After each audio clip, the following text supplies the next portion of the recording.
Welcome back to the Deep Dive. This is the show with one core promise. We take all that complex source material, the Mathhammer, the tournament reports, those dense strategic docs, and we distill it down to the absolute core knowledge. Yep. And if you want the fastest route to being the most informed person in the room about the competitive meta, well, you're in the right place. Today, we're doing something a bit different, a highly specific forensic audit. We are. We're moving beyond the grand campaigns and the lore and diving into the cold, hard statistical reality of just one single unit. One unit from competitive Warhammer 40,000, 10th edition, the Adeptus Astartes Gladiator Lancer. So we're stripping away the amazing model, the lore of the machine spirit, all the narrative. The goal here is surgical precision. We're looking at the Lancer purely through the lens of its math, its efficiency, and its utility on the battlefield, specifically in this post-December 2025 meta. The data is pretty clear, but the why, that's what needs to be illuminated. Right. Our mission, and this is based on a consolidated analysis from the Tournament Realist group, is to define exactly why the Lancer's specific stats and its points cost have cemented it as a mandatory meta staple. It's not just that it's good, it's often the cornerstone, right? The piece that successful Space Marine lists are built around. Exactly. It's defined by its numbers, and we need to understand the statistical solution it offers to a very specific problem. Okay, let's unpack this. So before we can even evaluate a unit like this, it has to pass through what we call the archetype calibration gate. Okay, what's that? It's where we define its one singular definitive role. A unit that tries to do everything, pays a very high cost in points and usually just ends up doing nothing particularly well. So it's about focus. If we put the Gladiator Lancer through that gate, what's its classification? It is, without a doubt, a dedicated tank sniper. A dedicated tank sniper. Its design is. It's monomaniacal. Its entire purpose is to eliminate high toughness, high wound threats from the maximum possible range. It's pure anti-tank output. And that is a really crucial distinction, especially for you listening, because it immediately clarifies what it isn't. Exactly. It is not a primary anchor, like a Land Raider, which is designed to absorb a ton of punishment. Right. It's not a high-speed flanker, and this is the big one, it is not a transport like a Repulsor. It strips away all that multi-role fat. And that stripping away of versatility is actually the key to its economic efficiency. Yeah. The sources call this the hybrid tax exclusion? The hybrid tax. Yeah. If a unit has transport capacity, even if you never, ever put troops inside it, you are paying a points premium for that option. The Lancer is laser-focused, which means every single one of its points is poured directly into its main job, fire support. So that singular focus then dictates the metrics we have to use to evaluate it, right? The sort of commandments for its success in this environment. Absolutely. First, we have to talk about its power projection. Yeah. We'll call this strength breakpoints, S12+. Can this weapon reliably wound the absolute toughest targets in the meta? We're talking T11, T12, even T13. And can it do it without help, without stratagems, without the Army's most valuable resource, Oath of Moment? So if it can't consistently get past that 4+ wound roll, that coin flip, it's basically obsolete. Obsolete in the December 2025 environment, yes. Consistency in wounding is the foundation. Okay, so that's metric 1, hitting the toughness mark. What's number 2? Variance reduction. This is the internal safety mechanism that any high-damage, low-shot weapon absolutely needs to have. The last cannon casino. The last cannon casino. I love that term. Because firing 2 shots that deal D6 damage is a huge gamble. 2 hits could do anywhere from 2 to 12 damage. The Lancer needs something built in to flatten that probability curve to guarantee a reliable damage floor. Because tournaments are won on reliable math, not on hoping you roll hot 6s. Exactly. And the final metric, which links back to its role as a dedicated sniper. Has to be range. Range authority. This is its primary defense. Can it project a threat globally across a 60 by 44-inch table without exposing itself to immediate return fire? That 72-inch range the sources mention is non-negotiable. Because if the Lancer has to move up or expose its fragile chassis to get a shot... It failed.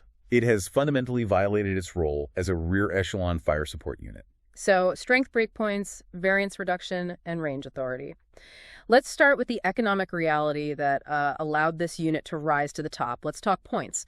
Because the December 2025 Munitorm Field Manual update, it didn't directly change the Lancer, but it did a massive economic recalibration around it. Its current cost is 160 points. And that 160-point value is what we call the golden mean. The sources all define it as the premium efficiency tier. Premium efficiency. It's cheap enough you can take 2, maybe even 3, but it's still lethal enough to be a genuine threat. But you're right, the Lancer's stability was its greatest asset. When everything else inflated, its relative value just exploded. It's a classic economic story, isn't it? A fixed, efficient asset gains value when the cost of its direct competitors skyrockets. Let's run that comparative market analysis. We have to start with the unit that was maybe the biggest casualty of that update. The Repulsor Executioner. The Executioner. On paper, in many ways, it was an objectively superior unit. It had better durability at toughness 12, more wounds, massive anti-infantry volume. But that data slate hit it with a pretty significant 15-point increase. Pushing it up to, what, around 235 points? Approximately 235, yeah. That 15 points might seem small, but it created a nearly 75-point gap between the Lancer at 160 and the Executioner. That's a huge difference. You have to know, why is that 75 points now a bridge too far? Because in a competitor 2,000-point list, 75 points is an entire slot of competitive utility. The list builder has to justify the Executioner's T12 and its anti-infantry guns by asking, okay, what am I losing for this? What do you lose? You're losing a squad of scouts, or an infiltrator squad, or a crucial character like a lieutenant with a combi weapon. You know, the units that are vital for scoring secondary objectives, for controlling the board, the units that actually win you tournaments, not just the ones that kill tanks. So the Executioner is now paying too high a hybrid tax for being so versatile.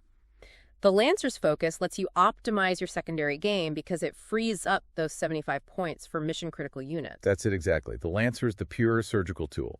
The Executioner is the expensive Swiss Army knife that now just costs too much for all its features, especially when its main gun is often statistically worse than the Lancer's. Okay, let's go to the other end of the spectrum. The budget option. The Ballistus Dreadnought. It's cheaper, around 140 points. You save 20 points. That seems like a pretty reasonable trade-off. It seems reasonable, but the Ballistus is where the strength breakpoint metric fails you. It's the budget option, but its weapon is capped at strength 12. And S12 used to be the king of anti-tank, but this 10th edition Toughness Creep has pushed that essential threshold higher. Correct. When you look at the new standard for vehicles, T11, T12, S12 is now what we call a soft cap. It's effective, but it's not reliable. Against T12, an S12 weapon wounds on a 4+ tack. It's a coin flip. Not what you want. Not at all. By paying that 20-point premium for the Lancer, you are buying access to strength 14. And that shift from a 4+ to a 3+ to wound a T12 target, that's not marginal, is it? Oh no, that is a massive mathematical upgrade. You're increasing your chances of success from 50% to 66.6%. You're buying 33% more reliability for just 20 points. We are talking about the difference between gambling and statistical certainty. Over a 5-round tournament, that one extra wound per game from reliability, that's what makes the difference. It's often the difference between winning and losing, absolutely. I have to challenge that a little, though. If it's only 20 points and the Ballistus is T12W, just like the Lancer, doesn't the Dreadnought's built-in damage reduction rule help it survive more? That's a fair point and a good question. Let's look at what it's likely to be shot by. While the Ballistus' damage reduction is great against, say, massed autocannon fire, it does basically nothing against the biggest threats. Like other anti-tank weapons. Exactly. Dedicated anti-tank weapons often have that D6+3 damage, or high flat damage. The difference between wounding on a 4+ versus a 3+ far, far outweighs that damage mitigation in this specific matchup. The Lancer's weapon reliability creates a threat the Ballistus just can't replicate. Got it. Okay, third comparison, cheapest option. The Predator Annihilator. Around 130 points, you save a full 30 points here. The Predator is the true budget floor. Its main strength comes from its twin-linked weapons, which gives you full rerolls to wound. Which sounds like variance reduction. It sounds like it, but it lacks the consistency in damage and, crucially, in hit rolls that the Lancer gets from its targeting array and its damage profile. The sources show the Predator is much more vulnerable to that last cannon casino effect, even with wound rerolls, because the low damage floor is still a huge problem. So that 30-point saving doesn't buy you stability, it just buys you a high variance weapon. Precisely. The Ballistus fails on strength. The Predator fails on consistency and damage floor. The Lancer, at 160 points, sits perfectly in the middle, giving you a superior strength profile and an internal variance reduction mechanism, all while dodging that expensive hybrid tax. Let's elaborate on that hybrid tax exclusion because it really feels like it defines the Lancer's whole design philosophy. Think of it like this. If you're buying a highly specialized tool, let's say a precise torque wrench, you expect 100% of the cost to go into precision and quality, right? Right. Now, if that wrench suddenly had a bottle opener built into the handle, you'd be paying extra for a feature you didn't ask for, and it might even compromise the main function. The Lancer is that perfect torque wrench. No bottle opener. No bottle opener.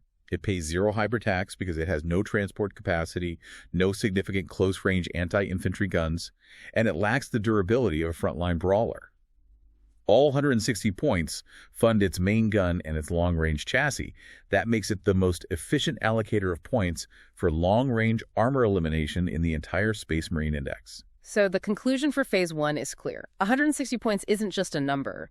It's a strategically chosen price point that's future-proofed against cost increases and offers superior efficiency over both its overpriced and underpowered rivals. Now we get to the really good stuff, the core of the Lancer's effectiveness. We're moving from economics to pure probability, and the unit is built around one weapon, the Lancer Laser Destroyer. We've got the profile, 72 Recus range, 2 attacks, BS3+, with heavy AP4/4 and that crucial S14 D6 plus 3 damage.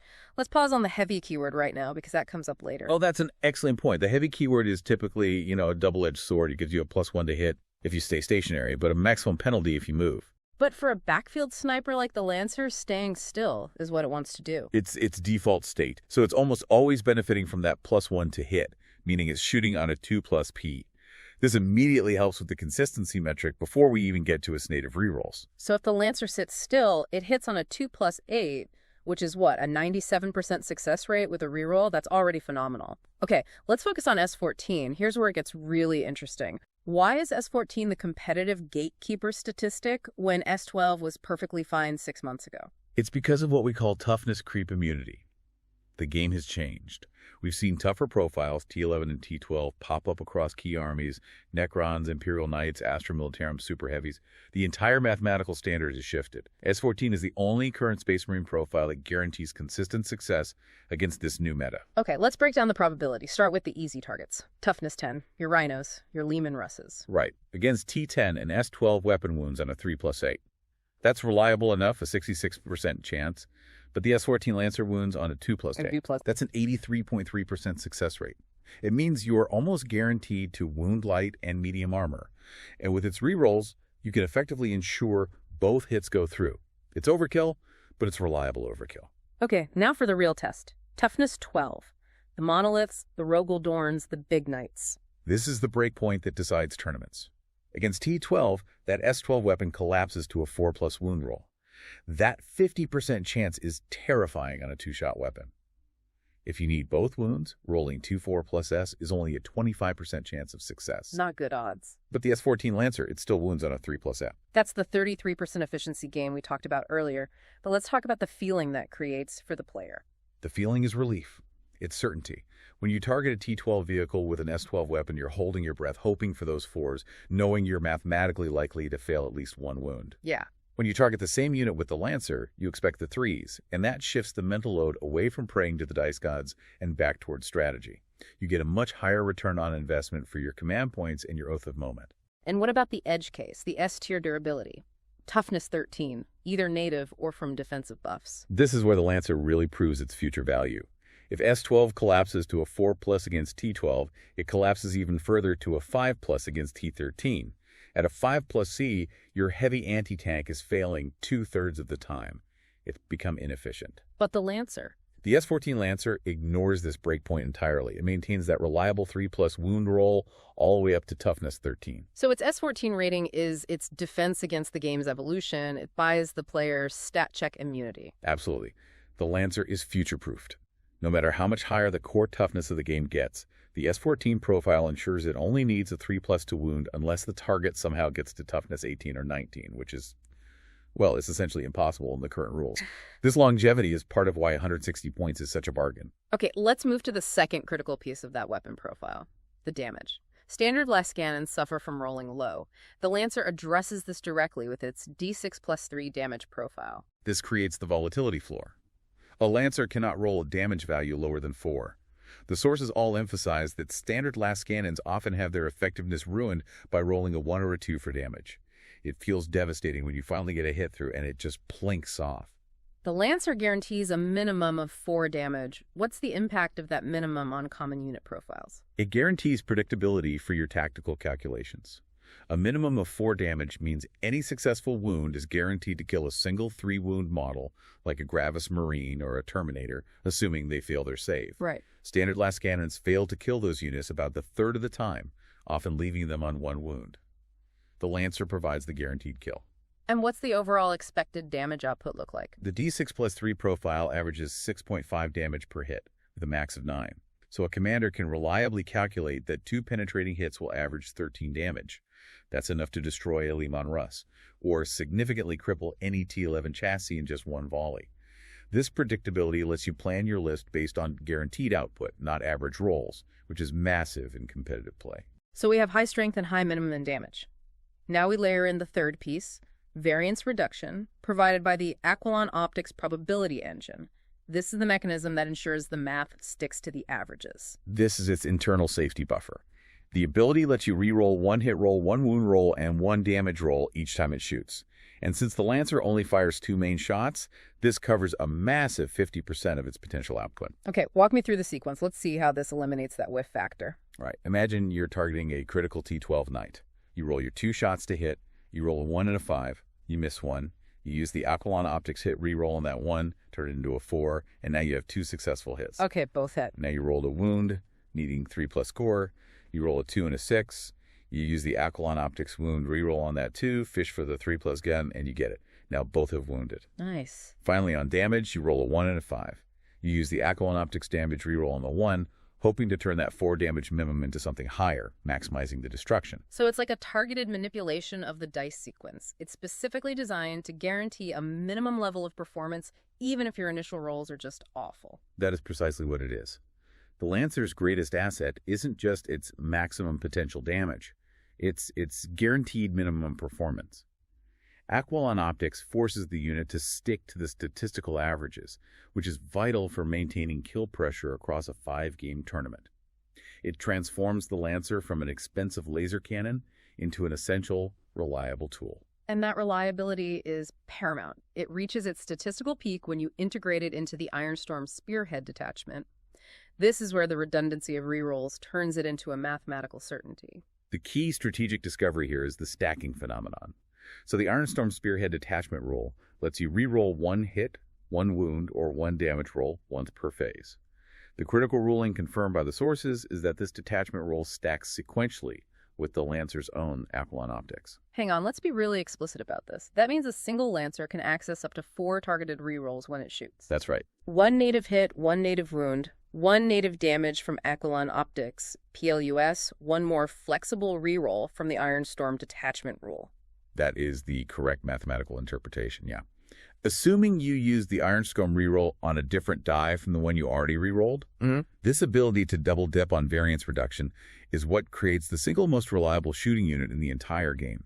You can effectively eliminate 3 failures in a 2-shot sequence. And the strategic implication of having that much internal reliability? It means the Ironstorm Lancer doesn't need the Army's most powerful resource, Oath of Moment, to function at peak efficiency. Oh, that's huge. It is. The player can save Oath of Moment for their primary threat, a brick of aggressors or a Redemptor in a brawl, while the Lancer still operates autonomously, sniping secondary targets like Forge Fiends or transports with near-perfect efficiency. Its reliability frees up your most valuable strategic resource. That's pure value. Now, let's talk optimization within that detachment. There's always a debate about spending enhancements or command points on the Lancer. So, should we put the Target Augury Web enhancement on it?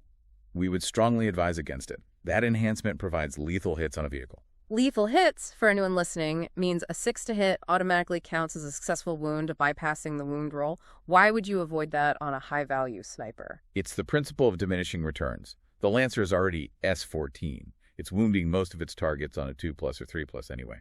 The gain of bypassing a 2+ or 3+ wound roll, but only on a 6 to hit, is marginal. It's just not worth it. So you're spending points on an enhancement slot for a probability increase that is too small to matter. Exactly. The Lancer is so reliable at wounding that lethal hits is redundant.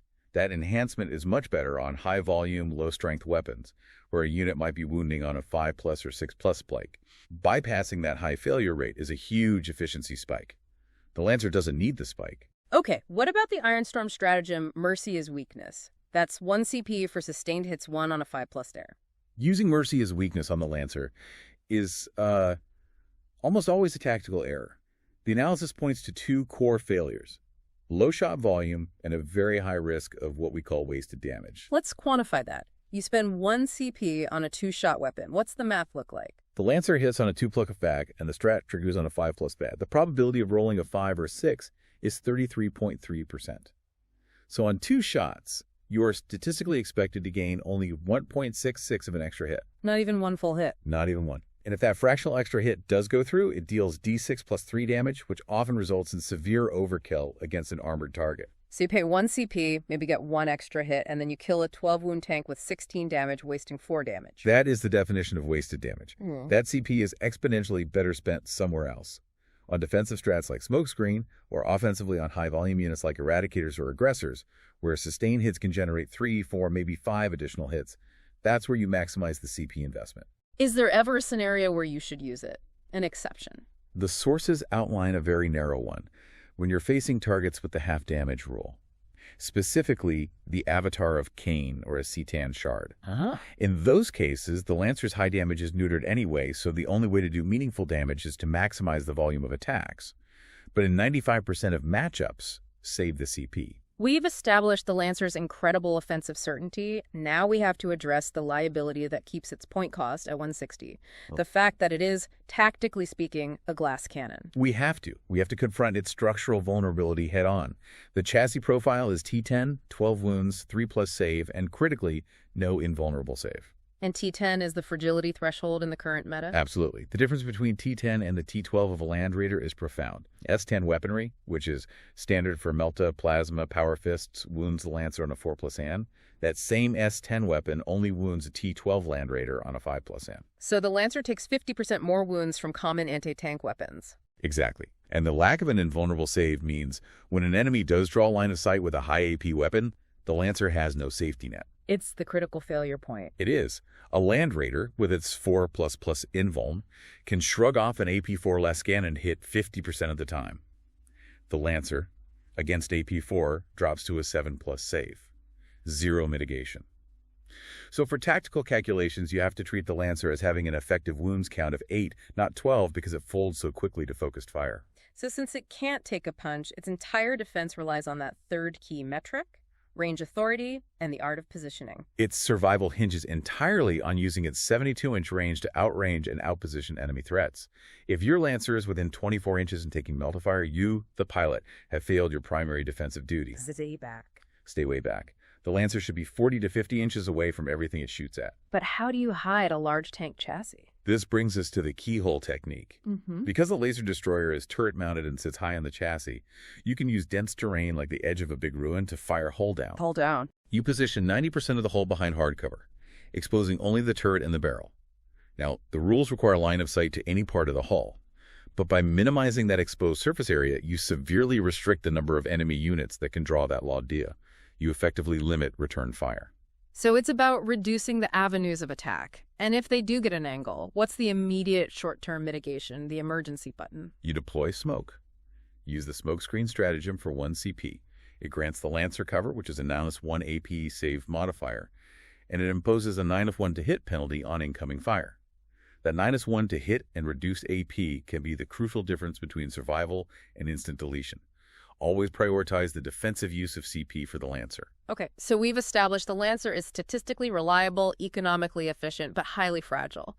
Given that profile, we have to define its explicit role in the overall list. It is not an anchor. No, it is the trade piece. The sources call it the honest worker because its value is derived entirely from the kill ratio it generates before it dies. Its goal is not to survive to turn 5. Its goal is to destroy more points than it cost. Let's solidify that trading ratio. At 160 points, the Lancer is explicitly designed to trade up. The success metric is simple.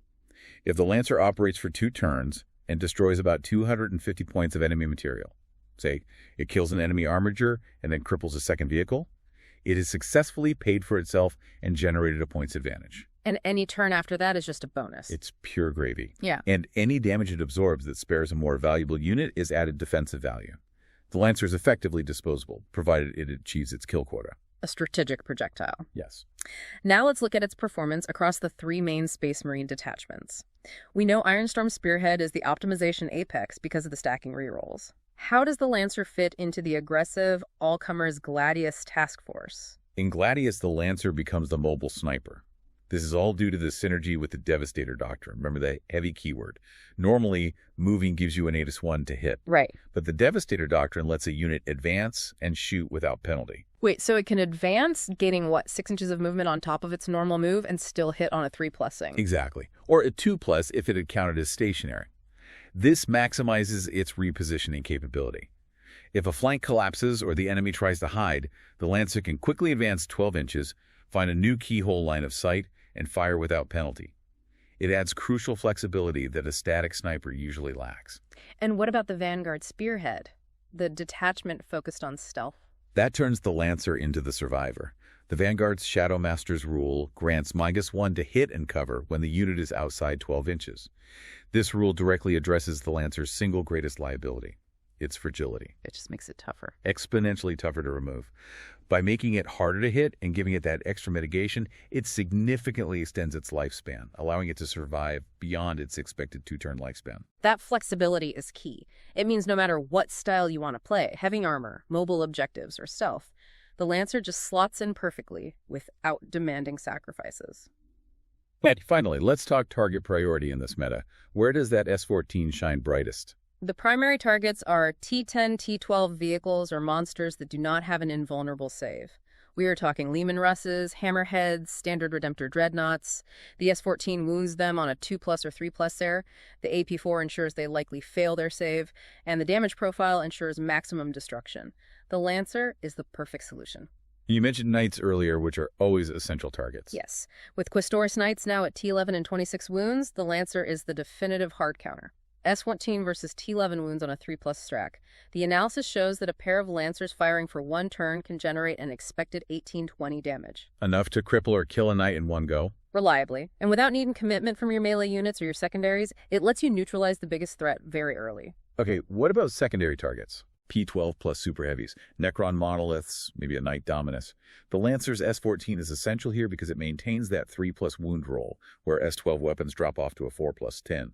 You use the Lancer to mop up or weaken the targets that other, less efficient anti-tank units can't reliably address. And just as important, what should the Lancer avoid? Where is that S14 completely wasted? First, Custodes, Wardens, or Guard. Their 4++ invulnerable save means 50% of the Lancer's high damage shots will just bounce. That high damage profile is too volatile and wasted on 3-wound infantry. You need volume of fire against them. And the other one? Second, and this is crucial, Cetan Shards, or the Avatar of Cain. Their half-damage ability just severely limits the Lancer's effectiveness. If your D6+3 damage is halved, average 6.5 damage becomes 3.25, the volume of fire is just too low to overcome their resilience. The Lancers for quality kills, these targets demand volume kills. So what if all the armor is gone? Is the Lancer suddenly a liability, too fragile to even move on to an objective? Not entirely. If you're in an infantry matchup, the Lancer still has utility because of its large base. You can use it as a move blocker. A big wall. A big 160-point wall. Use the tank shock stratagem, drive the tank base into enemy infantry, disrupt their movement, and block them from contesting objectives.